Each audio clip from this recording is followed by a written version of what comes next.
Hi, everybody. Thanks for joining me for Chapter 7. I have an unexpected surprise to show you guys today.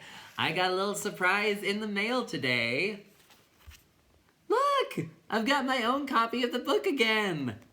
I had no idea this was happening. I can thank my Aunt Wendy for this. Thank you, Aunt Wendy, if you're watching this. This just showed up in the mail. I guess she was watching my videos or heard that I was making these videos and sent it and ordered a copy for me. So look, it's so nice. Look, I can hold it. I can turn the pages. I can show you guys the bigger picture now.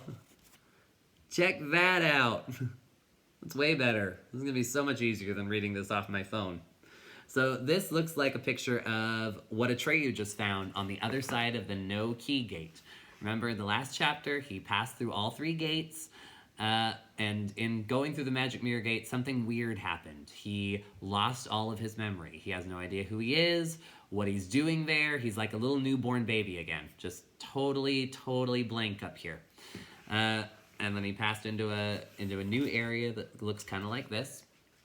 So we're finally going to learn who or what Yelena is in the Southern Oracle, see if she has an answer for Atreyu's quest to find a name for the childlike empress, and hopefully stop the Nothing from eating all of Fantasia. But first, Atreyu probably has to remember who he is, or he's not even going to care. So let's start in Chapter 7, The Voice of Silence. Gladness buoyed Atreyu's heart as he strode into the forest of columns, which cast black shadows in the bright moonlight. In the deep silence that surrounded him, he barely heard his own footfalls. He no longer knew who he was, or what his name was, how he had got there, or what he was looking for. He was full of wonder, but quite undismayed. The floor was made of mosaic tiles, showing strange ornamental designs, or mysterious scenes and images. Atreyu passed over it, climbed broad steps, came to a vast terrace, descended another set of steps, and passed down a long avenue of stone columns. He examined them one after another, and it gave him pleasure to see that each was decorated with different signs and symbols. Farther and farther he went from the No Key Gate. At last, when he had gone heaven knows how far, he heard a hovering sound in the distance and stopped to listen. The sound came closer. It was a singing voice, but it seemed very sad, almost like a sob at times. This lament passed over the columns like a breeze, then stopped in one place, rose and fell, came and went, and seemed to move in a wide circle around Atreyu. He stood still and waited. Little by little, the circle became smaller, and after a while, he was able to understand the words the voice was singing. Oh, nothing can happen more than once, but all things must happen one day.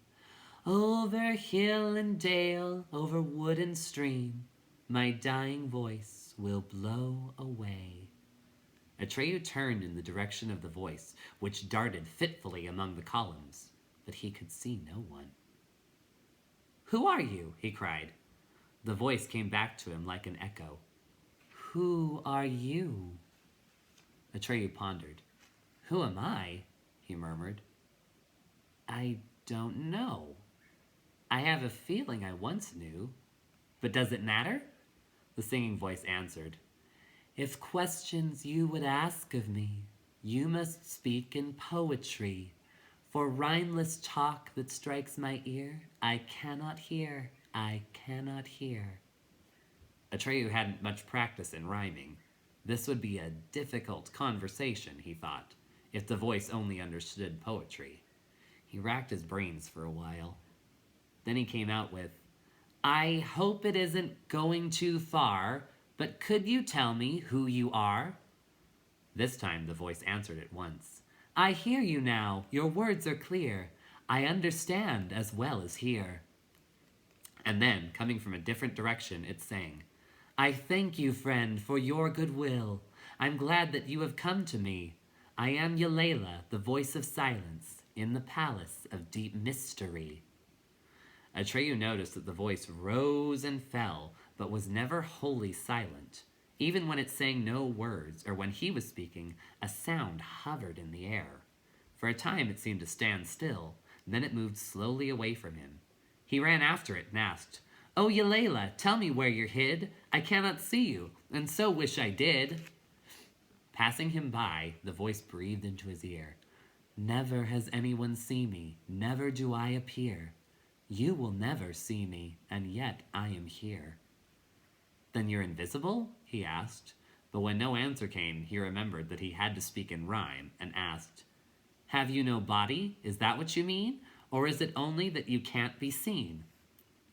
He heard a soft, bell-like sound, which might have been a laugh or a sob, and the voice sang, "Yes and no, and neither one. I do not appear in the brightness of the sun, as you appear, for my body is but sound, that one can hear but never see, and this voice you're hearing now is all there is of me."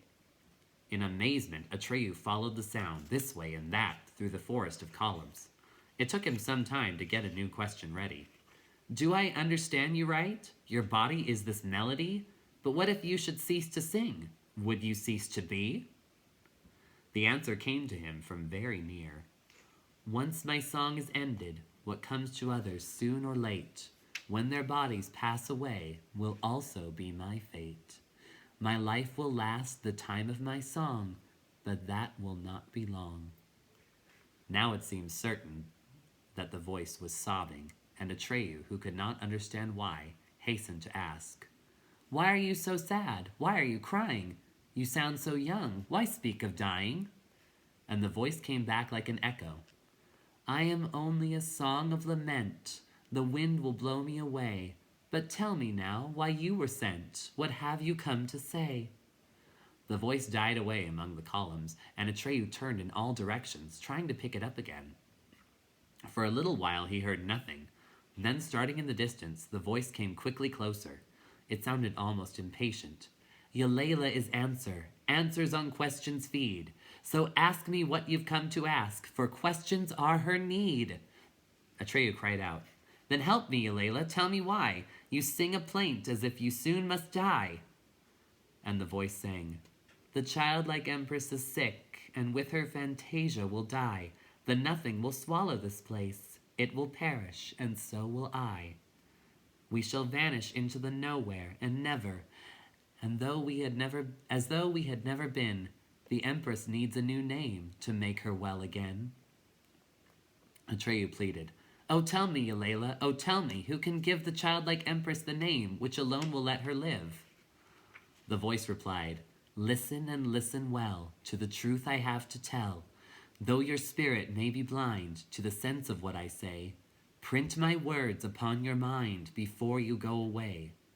Later you may dredge them up from the depths of memory, raise them to the light of day, exactly as they flow from me. Everything depends on whether you remember faithfully." For a time he heard only a plaintive sound without words. Then suddenly the voice came from right next to him, as though someone were whispering into his ear. "Who can give the childlike empress the new name that will make her well? Not you, not I, no elf, no djinn can save us from the evil spell. For we are figures in a book. We do what we were invented for, but we can fashion nothing new and cannot change from what we are. But there's a realm outside Fantasia. The outer world is its name. The people who live there are rich indeed, and not at all the same. Born of the word, the children of man, or humans as they're sometimes called, have had the gift of giving names ever since our worlds began. In every age, it's they who gave the childlike empress life, for wondrous new names have the power to save. But now for many and many a day, no human has visited Fantasia, for they no longer know the way. They have forgotten how real we are. They don't believe in us anymore. Oh, if only one child of man would come. Oh, then at last the thing would be done. If only one would hear our plea. For them it is near, but for us too far. Never can we go out to them, for theirs is the world of reality. But tell me, my hero, you so young, will you remember what I have sung? Oh yes, cried Atreyu in his bewilderment. He was determined to imprint every word on his memory, though he had forgotten what for. He merely had a feeling that it was very, very important. But the sing-song voice and the effort of hearing and speaking in rhymes made him sleepy. He murmured, I will remember. I will remember every word. But tell me, what shall I do with what I've heard? And the voice answered, that is for you alone to decide. I've told you what is in my heart. So this is when our ways divide, when you and I must part. Almost half asleep, Atreyu asked, but if you go away, where will you stay? Again he heard the sobbing in the voice, which receded more and more as it sang. The nothing has come near, the oracle is dying. No one again will hear Yalala laughing, sighing. You are the last to hear my voice among the columns, sounding far and near. Perhaps you will accomplish what no one else has done, but to succeed, young hero, remember what I have sung. And then, farther and farther in the distance, Atreyu heard the words, oh, nothing can happen more than once, but all things must happen in a day. Over hill and dale, over wood and stream, my dying voice will blow away. That was the last Atreyu heard. He sat down, propped his back against a column, looked up at the night sky, and tried to understand what he had heard. Silence settled around him like a soft, warm cloak, and he fell asleep. Then he awoke in the cold dawn. He was lying on his back, looking up at the sky. The last stars paled. Yalala's voice still sounded in his thoughts. And then suddenly, he remembered everything that had gone before and the purpose of his great quest. At last he knew what was to be done. Only a human, a child of man, someone from the world beyond the borders of Fantasia, could give the childlike empress a new name. He would just have to find a human and bring him to her. Briskly, he sat up. Ah, thought Bastian, how gladly I would help her. Her and Atreyu too. What a beautiful name I would think up. If I only knew how to reach Atreyu, I'd go this minute. Wouldn't he be amazed if I were suddenly standing before him? But it's impossible. Or is it? And then he said under his breath, if there's any way of my getting to you in Fantasia, tell me, Atreyu. I'll come without fail. You'll see. When Atreyu looked around, he saw that the forest of columns with its stairways and terraces had vanished. Whichever way he looked, there was only the empty plain that he had seen behind each of the 3 gates before going through. But now the gates were gone. All 3 of them. He stood up and again looked in all directions. It was then that he discovered, in the middle of the plain, a patch of nothing, like those he had seen in the Howling Forest. But this time it was much nearer. He turned around and ran the other way as fast as he could. He had been running for some time when he saw, far in the distance, a rise in the ground, and thought it might be the stony, rust-red mountains where the great Riddle Gate was. He started toward it, but he had a long way to go before he was close enough to make out any details. Then he began to have doubts. The landscape looked about right, but there was no gate to be seen, and the stones were not red, but dull gray. Then, when he had gone much farther, he saw 2 great stone pillars with a space between them. The lower part of a gate, he thought, but there was no arch above it. What had happened? Hours later, he reached the spot and discovered the answer. The great stone arch had collapsed, and the sphinxes were gone. Atreyu threaded his way through the ruins, then climbed to the top of a stone pyramid and looked out, trying to locate the place where he had left the Gnomics and the Luck Dragon. Or had they fled from the nothing in the meantime? At last he saw a tiny flag moving this way and that behind the balustrade of Engewick's observatory. Atreyu waved both arms, cupped his hands around his mouth, and shouted, "Ho! Are you still there?"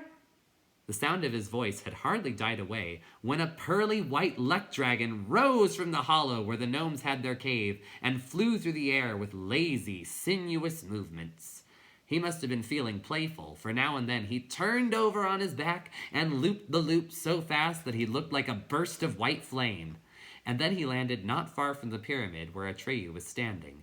When he propped himself up on his forepaws, he was so high above Atreyu that to bring his head close to him, he had to bend his long, supple neck sharply downward, rolling his ruby-red eyeballs for joy, stretching his tongue far out his wide-open gullet. He boomed in his bronze bell-like voice. "Atreyu, my friend and master! So you've finally come back! I'm so glad! We had almost given up hope. The gnomes, that is, not I."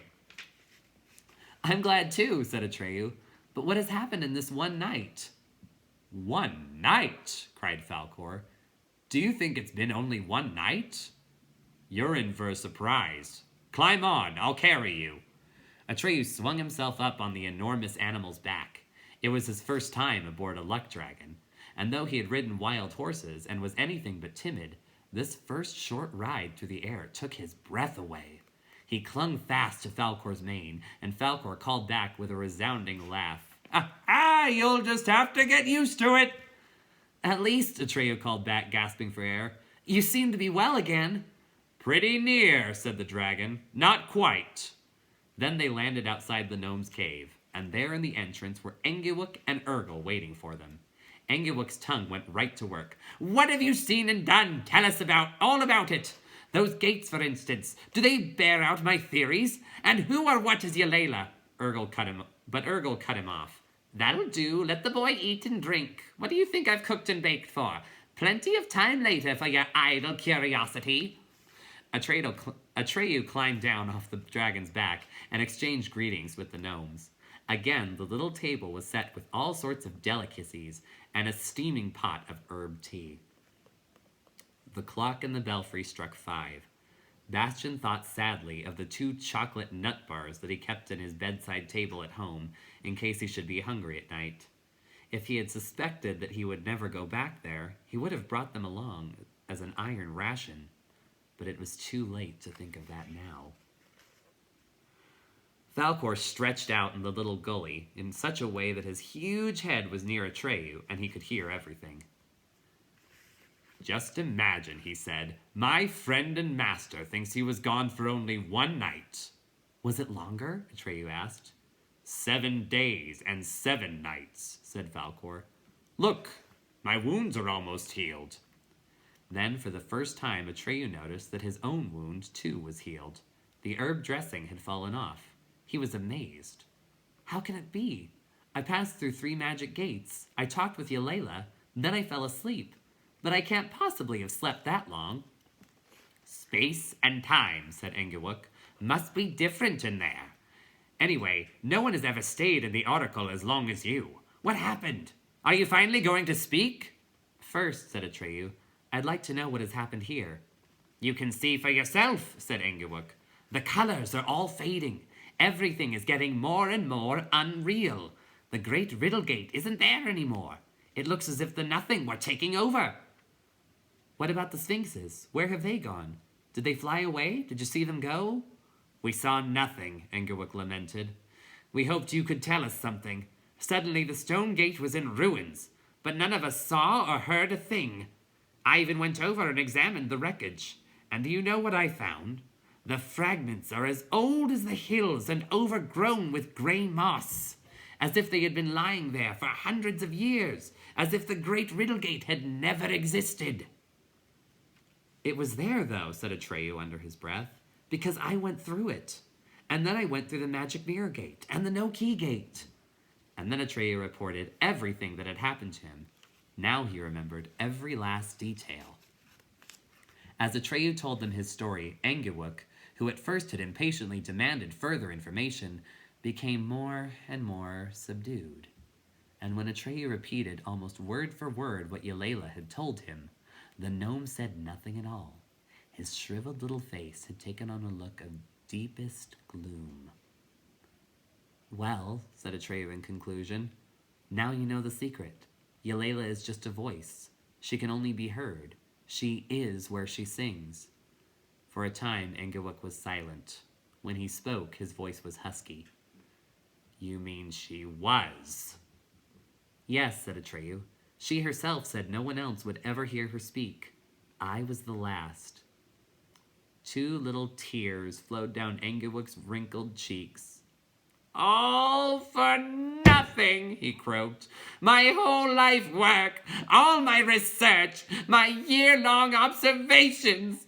At last, someone brings me the last stone for my scientific edifice. Finally, I'm in a position to complete my work, to write the last chapter. And it's absolutely futile and superfluous. It's no longer of the slightest interest to anyone because the object under investigation has ceased to exist. There go my hopes, all shattered. He seemed to break into a fit of coughing, but actually he was shaken with sobs. Moved to sympathy, Urgle stroked his bald little head and mumbled, Poor old Engawuk, poor old Engawuk. Don't let it get you down. You'll find something else to occupy you. Woman! Engawuk fumed at her. What you see before you is not poor old Engawuk, but a tragic figure. Once again he ran into the cave, and again a door was heard slamming within. Urgle shook her head and sighed. He means no harm, she muttered. He's a good old sort. If only he weren't plumb crazy. When they had finished eating, Urgle stood up and said, I've got to pack now. We can't take much with us, but we will need a few things. I'd better hurry. You're going away? Atreyu asked. Urgle nodded. We have no choice, she said sadly. Where the nothing takes hold, nothing grows. And now my poor old man has no reason to stay. We'll just have to see how we make out. We'll find a place somewhere. But what about you? What are your plans? I have to do as Yalela told me, said Atreyu. Try and find a human and take him to the childlike empress to give her a new name.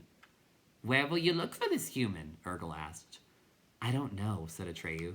Somewhere beyond the borders of Fantasia. We'll get there, came Falcor's bell-like voice. I'll carry you. You'll see. We'll be lucky.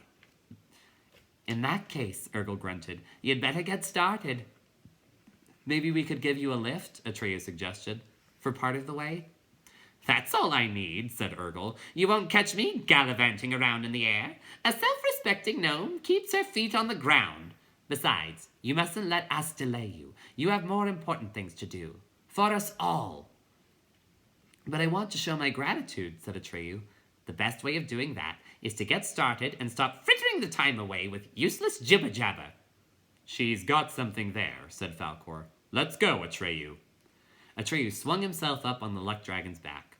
One last time, he turned back and shouted, Goodbye! But Urgle was already inside the cave, packing. When some hours later she and Engawuk stepped out into the open, each was carrying an overloaded back basket, and again they were busily quarreling. Off they waddled on their tiny crooked legs and never once looked back. Later on, Engawuk became very famous. In fact, he became the most famous gnome in the world, but not because of his scientific investigations. That, however, is another story and shall be told another time. At the moment when the 2 gnomes were starting out, Atreyu was far away, whizzing through the skies of Fantasia on the back of Falcor, the white luck dragon. Involuntarily, Bastian looked up at the skylight, trying to imagine how it would be if Falcor came cutting through the darkening sky like a dancing white flame, if he and Atreyu were coming to get him. Oh my, he sighed. Wouldn't that be something? He could help them, and they could help him. He would be saved, and so would Fantasia.